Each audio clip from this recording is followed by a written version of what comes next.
Happy Saturday, my spring snowbirds. It's Michaela with your Saturday, March 30th Wachusett Mountain Snow Report update. As our season is coming to an end, make sure you've satisfied all your mountain needs and come get those last spins in around the slopes.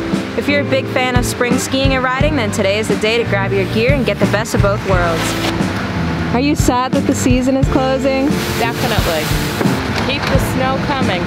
Temperatures are expecting to reach 61 degrees with a low of 50 and some comfortable southeast winds averaging 12 miles per hour. Perfect for cruising around the snow in a t-shirt. Wachusett Mountain still has 24 to 58 inches of base depths to offer with 26 trails and 5 lifts spinning to the top. Today we are hosting our cardboard box race. Build your vehicle using cardboard, duct tape, and paint. If your box survives the test of the slopes, then you could win some really cool prizes. Mountainside Ski and Ride has our demo fleet of skis and snowboards on sale. Here's your chance to get some great deals on lightly used equipment. You can even give them a try before you buy. And that's all for today, guys. Stay tuned to these tape reports, visit our social medias, or log on to Wachusett.com for all the latest. And I'll ski you on the slopes.